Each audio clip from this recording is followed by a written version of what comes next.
EMBN Show, where I'm joined by Steve Jones. Hello, it's Rich Payne. You've been running an awful lot, Steve. I'm the slimmed down, hairless version. No, Steve is still in Italy. I don't know if anyone's heard from him recently. He's lost in Italy, but he's been riding the Dolomites. I've seen pictures of that. Oh, yeah, it looks like he's having a great time. It does, doesn't it? So, Rich, you're the in-house, what are you, the adventure rider, stroke, cross-country? I'm just a mountain biker. Well, that's what we're looking for. Rich, this week we're talking about, does everyone want more power from their does appear that e-bikes?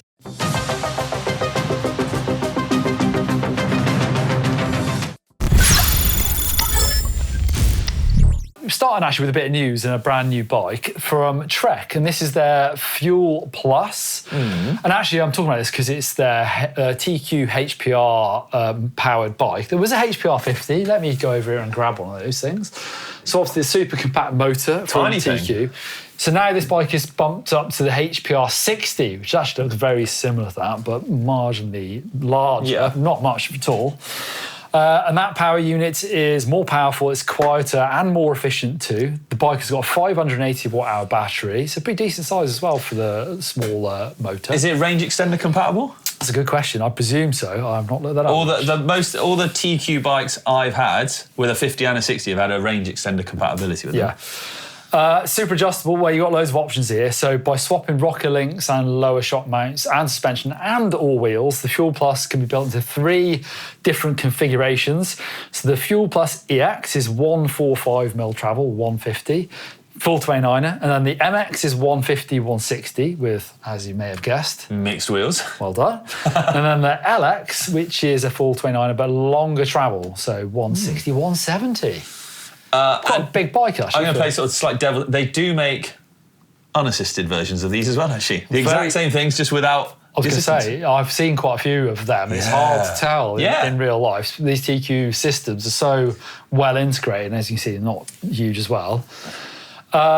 You've got new frame design as well, so increased dropper insertion, standover height, and you've even got a ZS standard headset to allow for aftermarket things like angle adjust headsets, should you want to tweak this thing even more. And offered in their Project One, so you know where you can go real jazzy on the paint and all the customization. Proper customization. But it got me in thinking about the TQ numbers have inflated. So from the HPR 50 up to 60, so even these mid-assist bikes... They're after more power, Don. More power. Yeah, as much, we've talked about the high-power ones a lot, but even at this size, a 10 Nm jump is quite a high percentage if we're talking, you know, actual you're right. differences on the trail. And it's noticeable in feel, isn't it? Yeah, and peak power's gone up to 350 from 300 as well. And still, like I say, the actual form of the motor is not much bigger than the one we've already got. Yeah. Have you spent much time on the mid-power bikes, lower power bikes? You know, actually, I have. And I had a Canyon Spectral on-fly with the 50. Yep. And I've got a Thresh SL with the 60.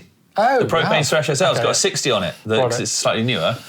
I mean, it's noticeable. I like the feeling of a lightweight bike and how it rides, but I am a bit of a top-end power guy. You want the power still? I do still sometimes find myself wanting that, yeah. I did a bit of a sprint, like a drag race with myself. It's like Mario Kart, you know, when you ghosted it on Mario Kart. Did it last week for a video that's coming this week, actually. And I did a sprint with a Bosch SX powered bike, so the lightweight mid-assist, versus a Bosch CX. And you'd expect the CX to get a slight jump, which it did. Off the line.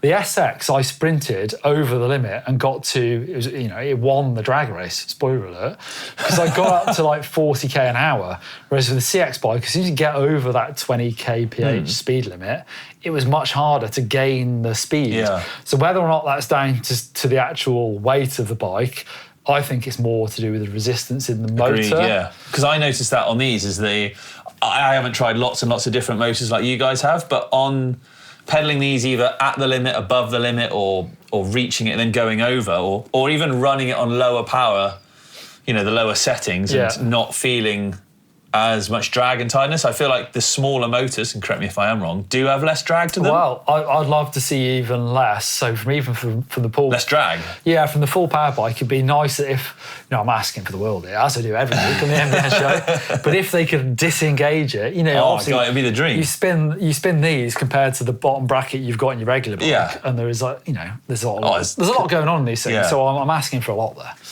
Yeah, I mean, I do notice it. So the full power e-bike I've got is a Canyon Strive on, Yeah. and I love it. Big enduro race machine, as we know.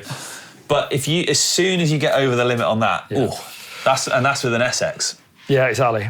So we've talked about this for a couple of weeks now, but actually... Maxon. Yeah, exactly. I thought it was a really good comment here on the video that Steve did, racing against Mattis Fluggear. So eMTB, great username, says, in my opinion, the most interesting system on the market is the Maxon, apart from the display, which... I kind of agree, but I also think that displays, I'm not that bothered. If really, there's so much integration with Garmin's and computers, true. isn't there? Sorry, I've digressed. eMTB says, but it needs to prove reliability over time. Agreed, as they all do. The big players like Bosch have become lazy, just doing some polishing over the years, but never tackled the real issue. Like there's still a very noticeable noise level, which is not tolerable in the year 2025. Wishing Maxon every success, will definitely consider it for my next eMTB. 90 Newton meters is more than enough for me, and the look beats the other full power systems. The 800 watt hour battery monster from Bosch, come on, by miles. Which I mean, I love the integration. I've seen loads of those sort of X-ray shots of bikes where this obviously sits in. Yeah. If you get a bit of a kink in the down tube, it's virtually unnoticeable. I think. And is that, he talks about the noise, is that from sort of the Bosches or from this one? I don't know too much about this one. From Bosch, apparently these Maxons, which I've not ridden, is exceptionally quiet, as are many others. You know, the Avanox is very quiet. And are they available on many bikes yet? Well, not a huge amount at the moment. We saw a few really nice sort of custom bikes at Eurobike, and Steve has been riding that Thomas. Yeah, so there are bikes out there, but yeah, that is the sort of killer at the moment. People have said this in last week's show, I believe, how we talk about all these motors, but actually until you can buy them on a bike, what's the point? It's true. I mean, agree with. For me, it's longevity as well that he's mentioning there. I want to take it for a winter up the Mendips and see if it survives. Yeah. Most don't. On to the cool places this week, kicking off with Ranald Dodds. If you zoom in, where is this? Before I zoom in, Ranald Dodds. This is Comrie. Lucked out with the weather. My wife and I went out up Dunmore and took in some cracking scenery. We went to Comrie Croft later and stopped by the waterfall. If you know it, you know it. For a break in the shade, both of us using Cannondale Moterra 2s. I like it. That looks well good. I quite like to go there. I actually don't know where Comrie is. It's either Scotland or New Zealand, but I'm actually guessing Scotland. I mean, they're quite far apart. What do we think? What, Scotland or New Zealand? Yeah. Scotland. Having just been there, that looks Scottish to me, but... It's very blue sky. It does happen now and again. It does, yeah. Now and again. And the next one, Border City MTB from the Northern Lake District at Skiddaw House. Just about to head into the distance along the Cumbria way to Mosedale. Best flowy single track in the area, he says. What bike's that, Don? That's a white, isn't it? That is a white E160, I believe. I can't zoom in close enough. It's hard to tell between the 160 and the 180. Quite a nice framed picture, that. I quite like that. Yeah, and it's one thing. Steve has been encouraging me to go to the Lake District on the eMTB for ages. I've not ridden up there at all, really. They're quite restrictive on what you can film and stuff, aren't they? That's true. I don't know. Yeah, is it? Oh. I think that's why we don't go there too much. Well, you're ruining it for me. Spoiler alert. Sorry, Don. Into the feedback from last week's show where I talked about AliExpress e-bikes. Are they worth it? Wow. Actually, I got a bit of a stick, or me and Owen did. Someone saying we were slagging off the Dengfu and the Bafang, which we weren't. I think that we've come across wrong, because I wasn't slagging them off by any means, because in fact I've not ridden either, but I've heard good things. What I was trying to highlight? Is that it's not necessarily as big a cost saving as it looks, because actually the price isn't that different to other bikes. I'm not saying it's worse or better. I'm just saying that actually they don't look as cheap as they maybe once were. And actually, I thought, Bafang I thought were quite a reputable brand. Exactly. I've heard of them. The other one, what was the other one you called it? Well, Dengfu make the frame. Okay. And I'll get into it. There's a lot of people that do ride them. So Octane Matty said, I recently built an E82 Dengfu. It's legit and bang for buck, which is great, because thank you, Octane Matty. I was asking for your real world experience. Perfect. Getting involved. Happy customer. MNC 303 has a Dengfu eMTB carbon frame with a Bafang M560. I'm sure those numbers mean something. And a Samsung 48 volt 1050 watt hour battery. Yeah, big one. So much better than my big name Bosch Performance CX 48 volt instead of 36 volts, so much more efficient on hill climbs, he says. Got about 80k range climbing up and down mountains compared to 30k on the Bosch. The dream combo, people, is Dengfu, Bafang, and Samsung. I mean, that's big names. Thank you. I think. Yeah, good comment there. And Zia Double says, I built a light carbon bikes e-bike. I've seen those. Yeah, that's a brand. I don't know if that's AliExpress, but I've seen those. Anyway, with Bafang M500 at the start of COVID, it got me close to what a similarly equipped Trek Rail would have cost. Trek Rail. But I didn't have to wait 18 months. And I've since ridden most of the major brands with no regrets.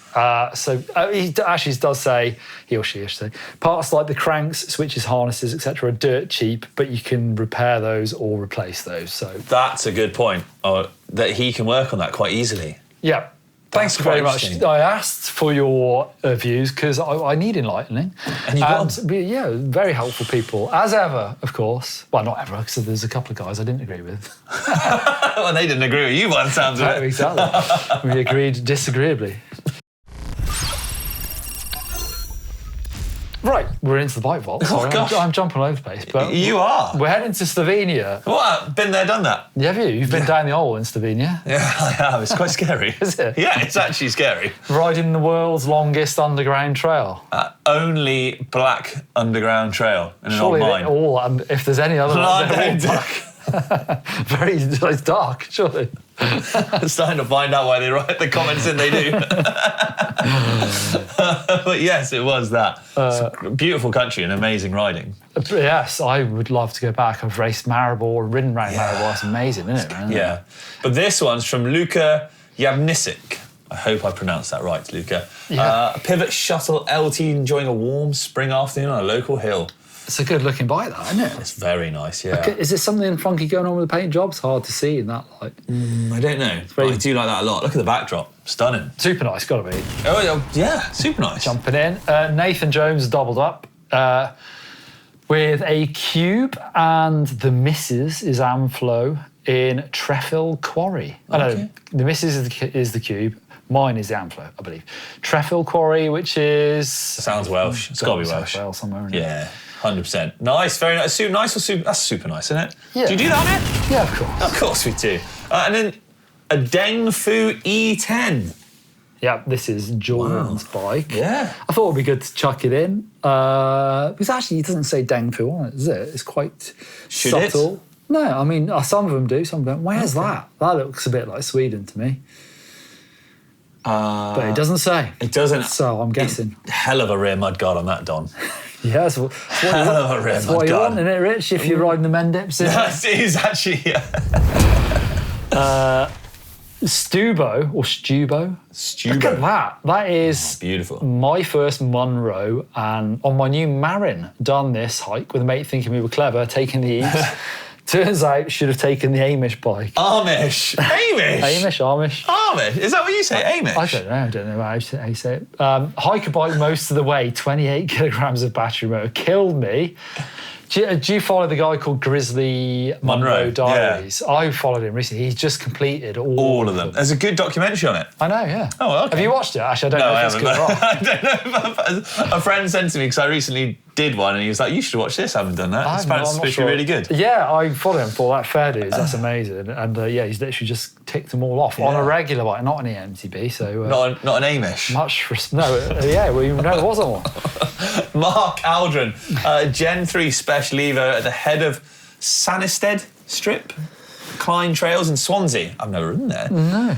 Cheeky lunchtime lap while the trails are still dry. Don't blame you. Do you know what it says? I've had the bike nearly a year, having been off a mountain bike since 2013 after a leg amputation. Well, congratulations for getting back on the horse. Well done, yeah. That's amazing. I've seen a lot of people in the same situation riding e-bikes, and why not? Without legs? Yeah, well, I've actually, back in my coaching days, I'd coached more than a handful of people with one leg who were riding, and I'm sure that was before e-bikes as well, so I'm sure that's the way forward nowadays. Moving on to Andy Hunter. Oh, super nice, Mark. Andy Hunter and the High Bike Allmonton. No, there is one vowel at the start and then no vowels. That's their own. Allmonton. CF6. Nice. Longleat. Yeah. Oh, did you ever ride up Longleat? No. But it's near home. It was very nice. This next place I do ride all the time. Forest of Dean.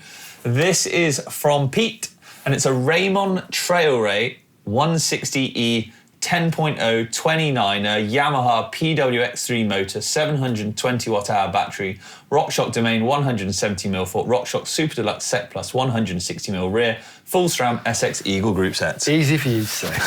Well, that's cool, isn't it? See many Raymonds about? I didn't know that was a thing until just then. No, I don't see The that. only one I know is Blake's brother. Yeah, Raymonds. Super But it's a nice. super nice. Yeah, I mean, very generous to the super nices. But if it's getting you out, and don't forget, you can send your bikes into the uploader, which is linked in the description down below for that. And was the other one nice places? Cool places. Cool places. Does that mean you didn't think all those were nice bikes, Rich? No, I did think. I did think. Don't try and trick me, Don. You don't like rear mudguards? I mean, I don't. I vocally have said that I don't. But Well, not that big, I'll be honest. Anyway. Into Getting Social, we've seen Win Masters has been down Brighton. So I've seen him on Instagram so many times. Yeah. But on his e-bike and on his regular bike, and I know which one I'd rather be doing it on. That looks hard work, doesn't it? Doesn't it? Fair play. And he's quite the pilot, to be fair, isn't he? Yeah, he is. He is, really good. And he's on he's on Focus bikes now. Yeah. Long-time GT rider, now on the Focus, so that's pretty cool. I saw some recent, actually, because obviously they have Ollie Wilkins. Yeah. And Ben Deacon in the Deeks, UK. yeah. And apparently you cannot buy a Focus in the UK. How strange. Yeah, I think it's, Really? obviously they're a big German brand, but I don't think they sell them in the UK. I don't think there's a distributor. But you correct me if I'm wrong, as ever. But you got some big riders in. Yeah, Phew. let us know. There we go. Thanks for watching this week's EMBN show, and hang around because this week on EMBN I am doing that video where I talked about doing the drag race on the lightweight bike, and I'm going to take the lightweight bike to the trail and see if I can ride it faster than a full power bike. Up or down, or both? Well, down, because up, I know the answer. Ooh. There you go. Keep watching.